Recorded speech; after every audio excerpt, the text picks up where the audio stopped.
자, 사랑하는 성도 여러분, 오늘은 1월 5일이죠. 수요일에 이 시간 우리가 신명기 33장 29절 말씀을 중심으로 바로 너는 행복한 자로다.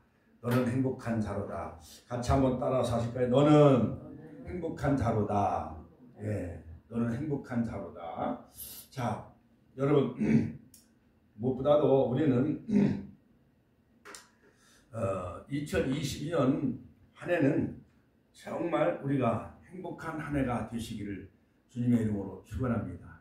그래서 행복이라는 그러한 그 단어가 우리가 떠오르면은 네잎클로버가 생각이 나요. 네잎클로버.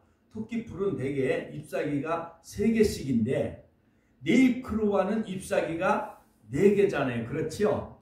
그래서 행운 또는 행복을 의미하는 것이 바로 이 네잎클로버인데, 그런데 이런 일화가 있습니다. 나폴레옹이 알프스산을 넘어갈 때 그 행운의 네잎클로버, 그것을 허리를 굽혀서 네잎클로버를 이렇게 그것을 그 꽃 네잎클로버 그 꽃을 이렇게 따려고 할 때 바로 허리를 구부리고 몸을 낮췄을 때에 총알이 지나가서 다행히 그 생명을 하나님이 이제 지켜주셨다라는 그러한 여러 가지 그러한 그 이야기가 있습니다.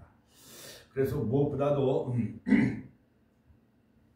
그 유명한 그러한 그 러시아의 그 푸시킨이라는 삶이라는 시가 있습니다. 삶이 그들을 속일지라도 서러워하거나 슬퍼하거나 도하지 말라. 현재는 언제나 슬픈 건 마음은 미래에 살고 하면서 그 유명한 그 삶이라는 그 시가 있지요. 그래서 우리는 무엇보다도 그 희망을 포기하지 마시고 또한 천국에 대한 소망과 그러한 미래의 꿈을 늘 가지고 늘 우리는 행복한 그러한 그 한 해가 되시기를 주의 이름으로 축원합니다. 성경에 보면은요, 아브라함도 정말 축복의 통로가 되어졌지요. 복덩어리, 바라크, incredible blessing, 정말 하나님의 정말 큰 복을 받은 자였지요. 그렇지요, 아브라함도.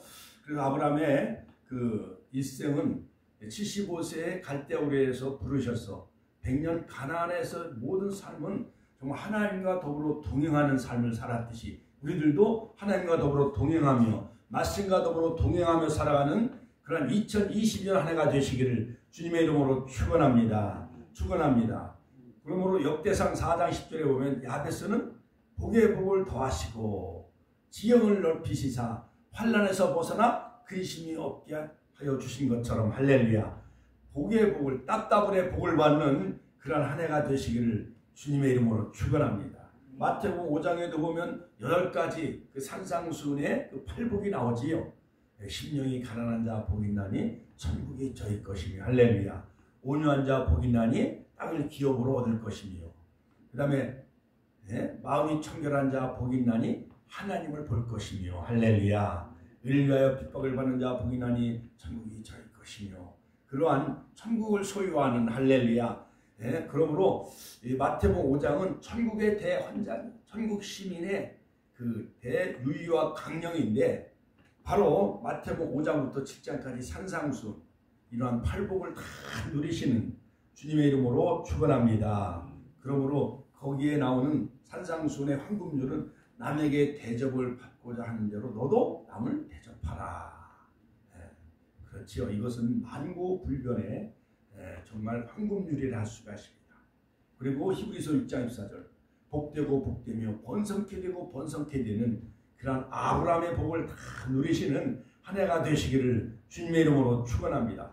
자, 성경에서 신구약 성경 32,650가지의 축복을 우리에게 말씀해 주고 있음에도 불구하고 왜 우리는 여전히 늘 마음의 공허함과 허전함을 늘 우리는 그러한 허전한 것을 느끼고 왜 행복을 누리지 못하는 그 원인은 어디에 있을까요?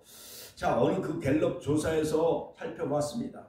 또한 재벌 100명과 박사학위 가진 지식인 100명을 대상으로 삶의 행복의 만족도를 설문조사를 해보았는데 당신은 행복하십니까? 라고 질문을 던졌는데 무려 87%가 아니요, 나는 행복하지 않습니다 라고 대답을 했다는 거예요.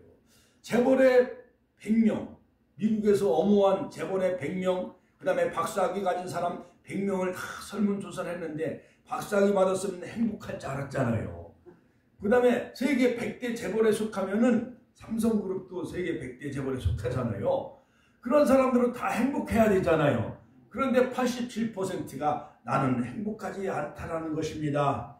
자, 하나님께서 우주 만물을 창조하시고 우리에게 생명과 영생을 주시고 우리를 행복하게 살도록 에덴 동산에서 아담과 하와를 만들어 놓으셨는데, 그러나 행복해야 될 아담과 하와가 하나님의 그 명령과 그 말씀을 거역함으로 말미암아 선악과를 따먹고 에덴 동산에서 추방당함으로 말미암아 우리 인생에 불행이 다가오게 되어졌어요. 가난과 저주와 죄와 그 다음에 죽음의 형벌 3대 재앙이 찾아오게 되어졌지요.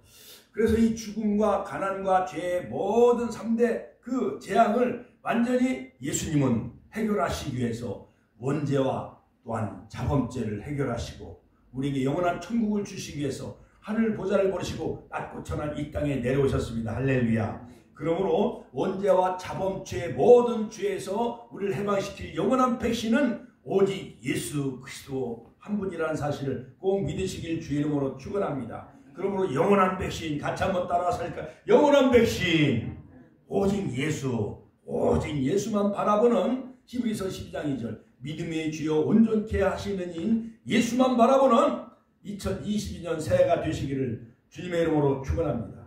자, 미국의 스미소니언 박물관에 세계 최고의 다이아몬드가 있었다고 합니다. 인도산 45캐럿 이 다이아몬드 이름은 아마 우리 머리통만한 그러한 그 다이아몬드 45캐럿 그 어마어마한 무려 뭐 한 우리나라 돈으로 뭐 한 450억 정도 이상 가는 어마어마한 큰 이 다이아몬드 이름은 호프 다이아몬드라고 이름이 지어졌다는 거예요. 이 보석을 소유했던 사람들이 모두 비극의 최후를 맞이했기 때문에 또한 저주의 보석이라고도 불렸다는 것입니다. 자, 원래 이 보석의 소유자는 페르시아 총독이었는데 그런데 그는 보석을 도둑에게 뺏기고 또한 총독은 살해당했다는 거예요. 그리고 두 번째 소유자는 페르시아 왕이었는데 그 왕은 그 45캐럿 호프 다이아몬드 45캐럿 인도산 이 다이아몬드를 소유하면 그 왕은 페르시아 왕은 행복해야 되잖아요. 그런데 역시 반란군에 의해 처형당하고 죽고 말았다는 거예요. 그 다음에 그 이 보석은 프랑스의 루이 14세에게 이것이 넘겨졌는데 루이 14세도 그 보석을 목에 걸어본 후 천년 뒤에 걸려 죽었다는 거예요. 천년 뒤에 걸려 죽었대요. 겁니다. 루이 14세가. 또 다음 루이 16세와 그의 왕비 마리 앙투아네트가 이 45캐럿 인도산 호프 다이아몬드 이것을 소유했는데 그 두 사람도 모두 단두대의 이슬로 사라지고 말았다는 것입니다. 결국 이 보석은 영국의 최고의 재벌인 필립 호프에게 넘어가 호프 다이아몬드라는 새 이름을 얻게 되어졌는데 그는 이 저주의 다이아몬드가 희망의 보석이 되기를 바란 마음으로 자신의 이름을 붙여 호프 다이아몬드라고 불렸다는 것입니다. 그러나 이 호프가도 몰락하고 말았다는 거예요. 그 후로 이 최고의 다이아몬드는 누구의 소유도 되지 못하고 미국의 워싱턴 DC의 스미소니언 박물관에 보관하게 되어졌다는 거예요. 우리가 다이아몬드를 이렇게 줍고 금덩어리를 줍고 또 로또에 딱 당첨되면 금방 그 사람은 부자가 되고 행복할 줄 알았지만은 그러나 돈이 많다고 해서 재물이 많다고 해서 행복한 것은 결코 아닌 겁니다. 할렐루야. 그래서 옛말에 이런 말이 있지요.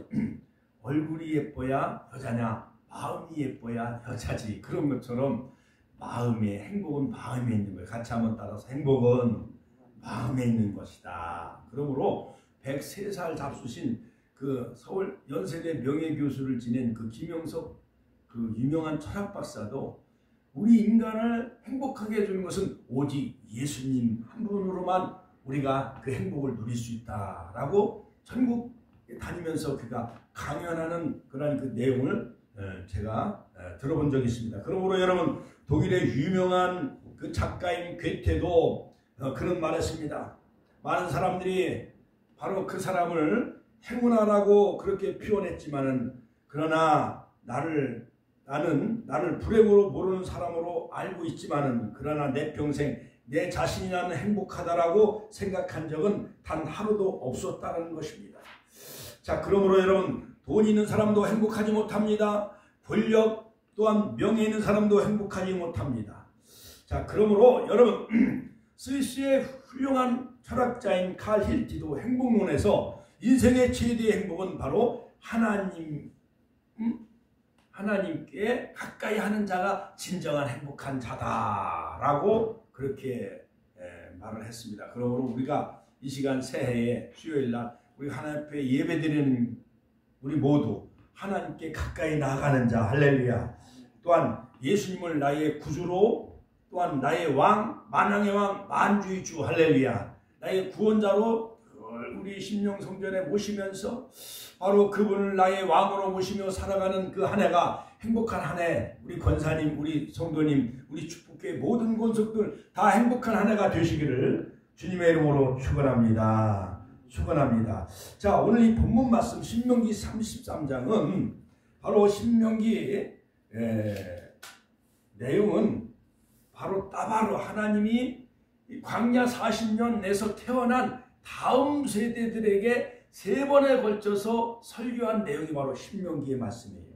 그러므로 하나님의 사람 모세가 최후의 임종을 맞이하기 위해 느보산에 올라가기 전, 신명기 34장에 느보산에 올라가서 하나님이 그를 취하는데, 느보산에 올라가기 전 이스라엘 12지파에게 최후의 유언적인 축복을 선포하고 있는 메시지가 바로 신명기 33장입니다.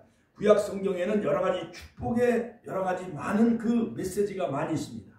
자, 창세기 9장에 보면 노아의 축복, 그 다음에 이삭의 축복, 창세기 27장, 이삭이 임종 직전에 바로 그 별미를 가져온 야곱에게 축복을 해주지요. 창세기 27장. 그 다음에 야곱의 축복, 야곱은 임종 직전에 12아들들에게 다 축복을 해줘요. 그래서 제가 오늘 새벽 3시에 일어나서 야곱의 12아들이 보면 그